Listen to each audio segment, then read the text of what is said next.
Film dibuka dengan memperlihatkan seorang pria misterius yang sedang berjalan menyeberangi sebuah jembatan. Namun seketika perjalanannya terhenti karena adanya seorang pria yang konon merupakan seorang pendekar. Dari sini kita lalu diberitahukan kalau si pria misterius tadi ternyata merupakan seorang pemetong bayaran paling berbahaya di masa itu, bernama Yanxi San. Kita sebut saja dia Yanxi. Adapun yang menghadangnya merupakan seorang pendekar yang ingin membalaskan dendam adiknya yang konon telah dihabisi oleh si Yanxi. Lalu dengan penuh emosi, pria tersebut kemudian menanyakan siapa sosok yang telah membayar Yanxi untuk menghabisi adiknya. Tapi karena Yanxi merupakan seorang pemetong bayaran profesional, tentu saja dia tidak akan membocorkan hal tersebut, yang membuat si pria pun menjadi begitu emosi dan terjadilah baku hantam.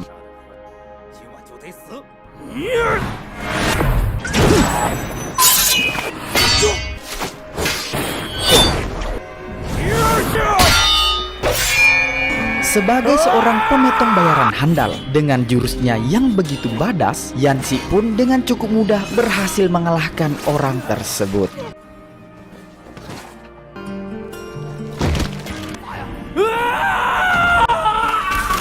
Selepas pertarungannya itu, Yanxi pun kembali melanjutkan pengembaraannya, di mana di tengah perjalanannya ia bertemu dengan pendekar lainnya bernama Zhu Yeqing dan rekannya yang bernama Qiuti. Di mana dalam pertemuan itu, si Qiuti menawarkan uang yang begitu banyak pada Yanxi untuk menghabisi seseorang yang tidak lain adalah kekasihnya sendiri yang menurutnya sudah mengkhianati cintanya. Tak hanya itu, Qiuti juga menceritakan jikalau kekasihnya itu dulu sangat mencintainya. Namun yang mengejutkan, di hari pernikahan mereka, sang kekasih malah pergi meninggalkannya sebatang kara. Di sini Qiuti juga mengatakan kalau sebenarnya sakit hatinya bisa saja ia tahan, namun rasa malunya benar-benar tak dapat ia pendam. Kemudian Qiuti memberitahu jika nama kekasihnya itu adalah Xiaofeng, yang merupakan ketua ketiga perguruan pedang agung. Mendengar nama Xiaofeng, seketika itu pula Yanxi langsung menolak tawaran tersebut karena menurutnya Xiaofeng adalah satu-satunya saingannya dalam dunia persilatan. Ia menegaskan kalau dirinya akan menghabisi Xiaofeng dengan caranya sendiri tanpa adanya intervensi dari orang lain. Atas penolakan ini membuat Qiuti seketika tersulut emosi hingga ia pun langsung melakukan penyerangan.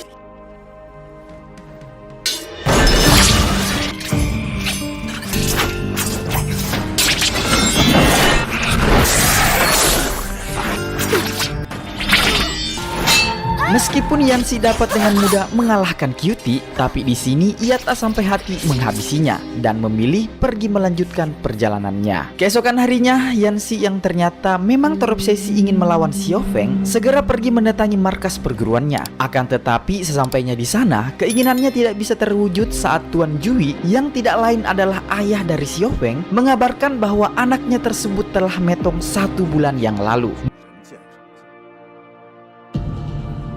Mendengar dan mengetahui hal tersebut, Yanxi pun tampak masih tidak percaya dan dengan emosi melampiaskan kekecewaannya itu dengan membelah peti yang bertuliskan nama Xiaofeng.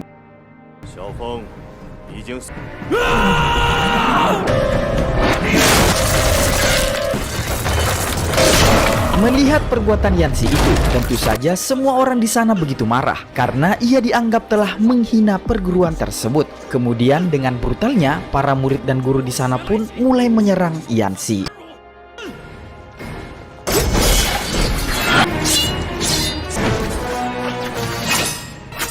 Melihat kegaduhan itu, di sini Tuan Jui cukup dibuat tercengang akan kehebatan dari Yanxi. Namun untungnya di sini Tuan Jui yang memahami perasaan dari Yanxi segera mengakhiri pertarungan itu. Ia pun mengatakan bahwa bagi seorang pendekar, kehilangan lawan terbaik memanglah akan membuat kita sangat kesepian, bagaikan tidak punya arah tujuan lagi.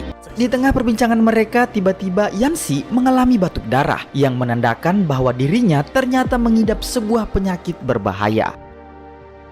Singkat cerita, ia pun segera pulang dari sana dengan perasaan penuh kekecewaan karena ternyata Yanxi ini sejak usia 10 tahun telah berlatih keras agar bisa mengalahkan Xiao Feng supaya namanya bisa menjadi legenda dalam dunia persilatan. Tapi apa? Pada akhirnya kini semuanya telah sirna begitu saja. Bahkan saking kecewanya, ia pun membuang pedangnya sebagai tanda dirinya akan segera mundur dari dunia persilatan, mengingat sudah tidak ada lagi lawan yang sepadan dengannya. Sementara itu di sisi lain, Cutie yang baru saja mendengar berita kalau Xiao Feng telah metong tampak begitu frustasi akan kabar tersebut. Kemudian di momen ini, Cutie lalu menyuruh salah satu pengawal setianya yang bernama Ye King untuk menikahi pelayannya yang bernama Halima. Ia sengaja melakukan ini agar si Ye King tidak menderita akan cinta sama seperti dirinya. Namun dengan tegas, Ye King malah menolaknya dengan alasan ia masih mencintai seorang wanita, yang tidak lain wanita tersebut adalah Cutie itu sendiri. Akan tetapi, Cutie yang masih dibutakan dengan cintanya pada Xiao Feng menolak dengan tegas cinta dari Ye King. Mendengar penolakan ini, Ye King pun begitu patah hati hingga dirinya melakukan hal yang begitu membagongkan sebagai bukti bahwa ia betul-betul mencintai Cutie dan tidak ada yang lain. Di lain tempat terlihat seorang pria yang sedang mabuk balok mendatangi sebuah rumah bordil. Karena dikira banyak uang, tante rumah bordil di sana pun tanpa basa-basi langsung mempersilahkannya masuk. Akan tetapi, ternyata pemuda tersebut sama sekali tidak mempunyai uang. Dan bahkan, nyonya di sana cukup terkejut ketika pria ini mengaku bahwa ia juga tidak mempunyai nama. Oleh karena itu, si tante rumah bordil ini pun berinisiatif memberikan pemuda tersebut nama, yaitu Aci. Dimana setelahnya, si Aci lalu dipaksa menjadi pelayan di tempat tersebut sebagai ganti rugi karena sudah tinggal di sana selama 4 hari. Sementara itu di sisi lain terlihat Yanxi yang kini berada di sebuah tempat yang terletak di gunung untuk menemui seorang tabib guna mengobati penyakitnya. Saat konsultasi, tabib itu mengatakan kalau penyakit yang diderita oleh Yanxi disebabkan karena terlalu banyak mengeluarkan tenaga, di mana hal tersebut pun akhirnya menyebabkan sel darahnya menjadi rusak dan urat nadinya kini menjadi tidak teratur. Bahkan yang mengejutkan, tabib itu memvonis jika nyawa Yanxi sudah tidak bisa tertolong dan kini hanya tinggal menunggu waktu. Kemudian tabib tersebut lalu memberikan obat pada Yanxi untuk diletakkan di badannya. Meskipun obat itu tidak bisa menyembuhkan penyakit kronisnya, namun obat tersebut akan sangat berguna bagi kekebalan tubuhnya. Kemudian si tabib juga menyarankan agar Yanxi menggunakan sisa-sisa hidupnya dengan baik, mengingat waktu hidupnya kini sudah tidak lama lagi. Setelah dari sana, dalam perjalanannya Yanxi yang merasa ajalnya sudah dekat memutuskan pergi ke kuburan untuk menyiapkan tempat di mana dirinya akan dikebumikan jika ajal telah menjemputnya.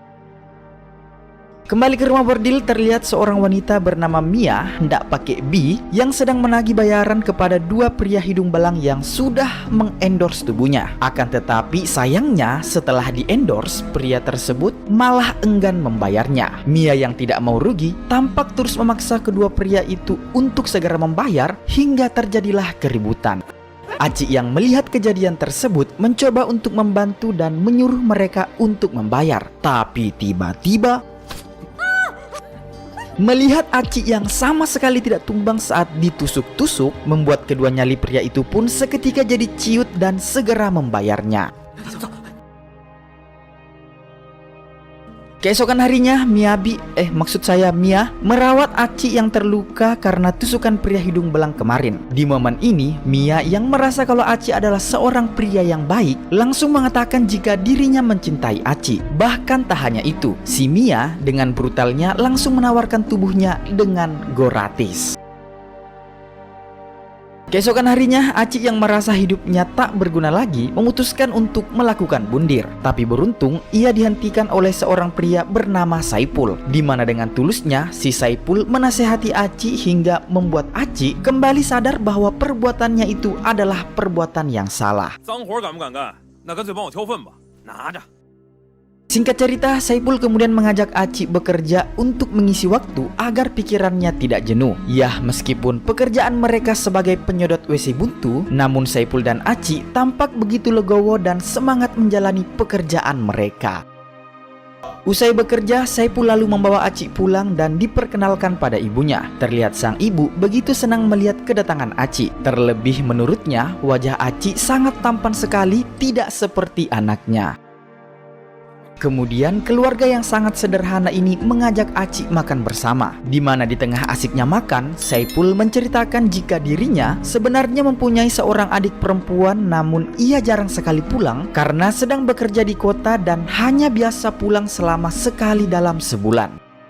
Kembali ke rumah bordil, terlihat saat itu Mia mendapat pelanggan kasar yang mengakibatkan ia mengalami luka di sekujur tubuhnya. Hingga di malam harinya, ia pun memutuskan untuk pulang ke rumahnya. Pada momen ini, sebuah fakta mengejutkan terjadi di mana ternyata si Mia ini adalah adik dari si Saipul.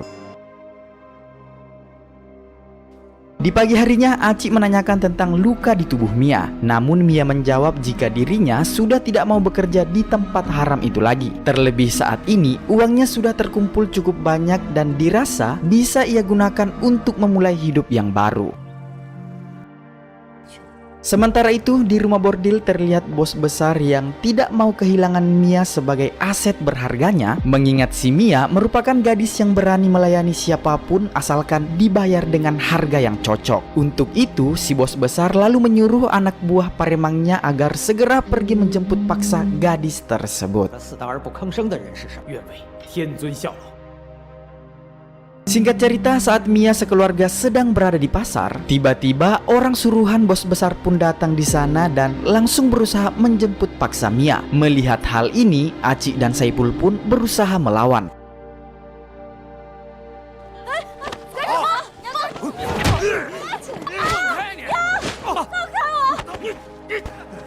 Di tengah keributan itu, salah satu pendekar bayaran dari bos besar tampak mengenali wajah Aci dan begitu terkejut saat melihatnya. Di samping itu, di waktu yang sama, ketika keributan masih terjadi, muncullah Yansi yang tak sengaja ingin melintas sembari membawa batu nisan yang baru saja ia beli untuk persiapan hari kemetongannya.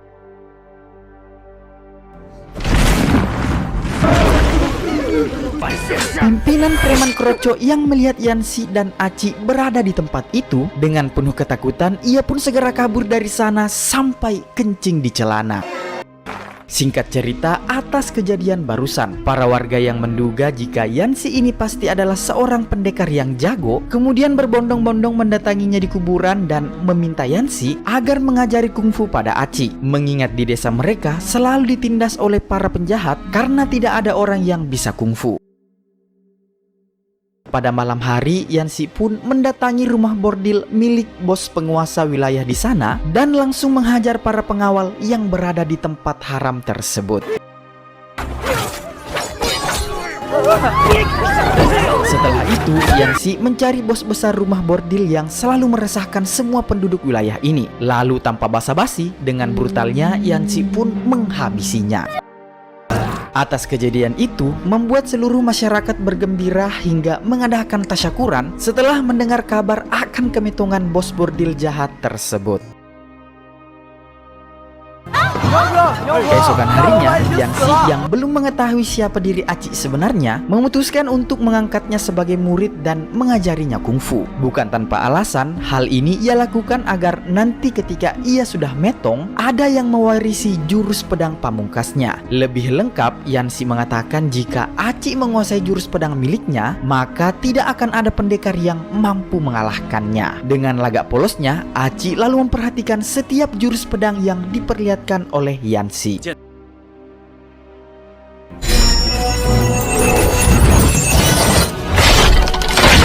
Selesai melatih Aci tampak di pinggir danau, Yansi menceritakan kekecewaannya karena belum sempat melawan sosok master pedang yang telah diakui kehebatannya oleh dunia persilatan, yang tidak lain adalah Xiao Feng. Mendengar itu, Aci pun hanya pelangak-pelongo, yang membuat Yansi merasa jika percuma juga ia menceritakannya, karena pasti si Aci tidak akan paham. Untuk itu, Yansi pun memilih kembali ke pondok kuburannya, tempat di mana ia menunggu ajalnya. Sementara itu, singkat cerita, di sini, Cutie yang sudah mendengar kabar dari informan terpercayanya bahwa Xiaofeng saat ini masih hidup, dengan segera langsung mendatangi rumah Mia untuk menjemputnya. Di mana pada momen ini, sebuah fakta mengejutkan akhirnya diungkap oleh Cutie yang menjelaskan pada Mia jika si Aci itu sebenarnya adalah Xiaofeng, sang master pedang nomor 1 yang belum pernah terkalahkan, yang juga sekaligus merupakan tunangannya. Ia juga menceritakan jika Xiaofeng melarikan diri di hari pernikahannya karena tidak ingin ditekan oleh keluarganya. Yang seketika itu juga muncullah Xiaofeng dari belakang rumah. Karena tidak ingin terjadi kekacauan di sana, dengan terpaksa Xiaofeng pun akhirnya memilih untuk pergi bersama Cutie. Dan betapa sakit hatinya Mia saat itu karena pria yang ia dambakan kini diambil orang. Singkat cerita, keesokan harinya tepatnya di kuburan, tampak Yang Si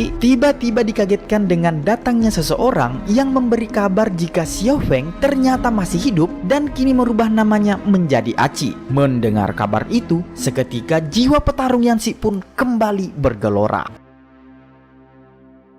Akan tetapi, di saat yang sama ia baru sadar jika semua jurus pedangnya telah ia ajarkan kepada Xiaofeng, yang membuatnya yakin bahwa kini dirinya tidak mungkin bisa menang melawannya. Di lain tempat, Cutie yang baru berhasil membawa Xiaofeng berusaha merayunya agar sang kekasih mau kembali hidup bersamanya, menatap masa depan yang lebih indah di sebuah istana dan bersama-sama menguasai dunia persilatan. Namun prinsip yang berbeda membuat mereka tidak bisa bersatu, di mana Cutie berambisi untuk mengejar kekuasaan, sementara Xiaofeng berprinsip ingin menjauhi hal tersebut. Di sini Xiaofeng juga menceritakan alasannya kenapa mundur dari dunia persilatan, karena dulunya dia dipaksa oleh ayahnya untuk menghabisi seorang pendekar yang sudah lama pensiun dari dunia persilatan. Atas kejadian tersebut membuatnya mengalami rasa trauma hingga ia berjanji tidak akan membuat orang metong lagi. Menyadari prinsip hidupnya sudah tidak sama, Xiaofeng pun memutuskan untuk pergi dari sana dan kembali ke rumah Mia. Namun tak lama berselang, Cutie dan anak buahnya tiba-tiba datang dan langsung menyerang mereka. Di tengah situasi yang genting ini, Xiaofeng berusaha menyelamatkan Mia dan keluarganya. Tapi Ye King yang merupakan pengawal setia Cutie berhasil menyerang Xiaofeng dengan melumpuhkan matanya untuk sementara. Di tengah situasi sulitnya, beruntung Yan Si tiba-tiba muncul di sana dan langsung membawanya pergi. Sementara di sini, Cutie yang berhasil menangkap Mia memerintahkan para anak buahnya untuk membakarnya sekeluarga bersama sang ibu. Sementara kakaknya yaitu Saipul tidak bisa berbuat banyak dan harus berakhir di atas pohon.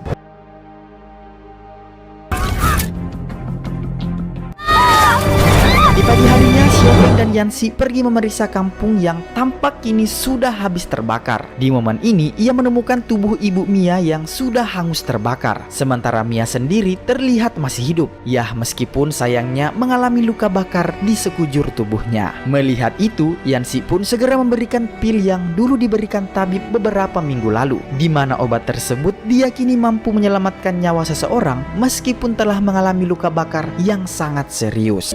Setelah itu, Yan Si memarahi Xiaofeng yang hanya diam melihat kebiadaban Cutie. Xiaofeng pun menjawab jika dirinya sudah banyak melakukan kejahatan di masa lalunya. Oleh karena itulah ia tidak ingin menghabisi orang lagi. Akan tetapi, Yan Si tidak berhenti memotivasi Xiaofeng. Ia pun mengatakan jika tujuan kita hanya untuk mengalahkan penjahat, bukan untuk membuat orang metong. Ditambah lagi, Yan Si telah mendengar kabar kalau saat ini perguruan Cutie sedang menuju ke perguruan pedang agung untuk menghabisi perguruan tersebut sampai ke akar-akarnya, di mana perguruan tersebut merupakan milik Xiaofeng. Cutie melakukan itu supaya ia bisa mencapai ambisinya, yaitu ingin menguasai dunia persilatan seutuhnya. Singkat cerita, di sisi lain terlihat Cutie bersama para anak buahnya mendatangi istana pedang agung untuk menghancurkan perguruan tersebut. Mereka menggunakan senjata beracun hingga mengakibatkan banyak murid dari perguruan itu yang berguguran.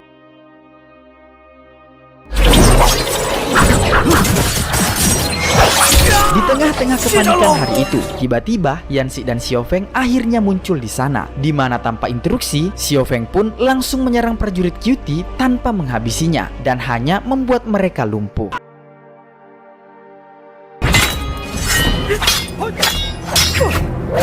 Melihat kedatangan Xiaofeng di sana, Ye Qing yang memang sudah lama membencinya karena telah menjadi penyebab cintanya selalu ditolak oleh Cutie, akhirnya menyerang Xiaofeng untuk menghabisinya. Tapi dengan mudah Xiaofeng mampu menahannya. Sementara Cutie yang sudah terlanjur patah hati dengan emosi tampak juga menyerang Xiaofeng. Pada momen itu, Ye Qing yang berusaha mendekat akhirnya tertusuk oleh pedang Cutie hingga menembus dadanya. Kemudian di tengah ketidakberdayaannya, si Ye Qing masih sempat-sempatnya mencurahkan isi hatinya pada Cutie dan mengajaknya untuk menikah. Namun Cutie lagi-lagi menolaknya karena di dalam hatinya masih ada Daeng Xiaofeng. Saat Cutie berjalan ke arah Xiaofeng, tiba-tiba saja Ye Qing bangkit dan langsung menancapkan pedang di tubuhnya ke badan Cutie. Ye Qing sengaja melakukan hal ini karena baginya, jika ia tidak bisa memiliki Cutie, maka tidak ada seorang pun yang boleh memilikinya juga. Dengan penuh emosi, Cutie pun langsung menghabisi Ye Qing saat itu juga. Kemudian dalam kondisi sekaratnya, di sini lagi-lagi, meskipun sudah beberapa kali ditinggalkan, Cutie meminta maaf pada Xiaofeng dan mengajaknya untuk menikah dengannya. Karena sudah tidak tega melihat kondisi Cutie, dengan terpaksa Xiaofeng pun hanya bisa menganggukkan kepala. Namun tanpa diduga, Mia kembali mencoba menyerang Xiaofeng hingga akhirnya ia pun metong dalam pelukan pria yang sangat ia cintai tersebut. Beberapa hari kemudian setelah situasi mulai kondusif, tampak dua pendekar legendaris itu bertemu di sebuah tempat di mana Xianxi memohon kepada Xiaofeng untuk menerima tantangannya. Walaupun ia menyadari jika dirinya akan kalah, mengingat semua jurus pedang pamungkasnya sudah ia ajarkan kepada Xiaofeng, akan tetapi Yanxi berprinsip bahwa sebagai seorang pendekar sejati, lebih baik ia metong dalam pertarungan daripada harus meninggoy karena penyakitnya.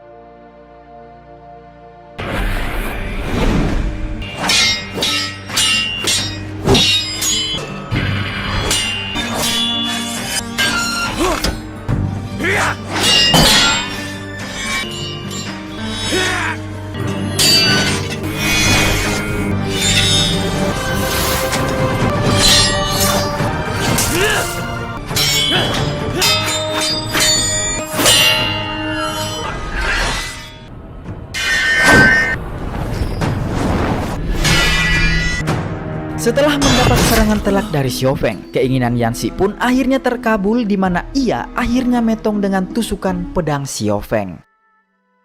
Singkat cerita di akhir film, setelah selesai memakamkan jasad Yanxi, Xiaofeng pun memutuskan untuk berkelana sebagai pendekar pedang guna menciptakan kedamaian bersama Mia, dan film pun berakhir.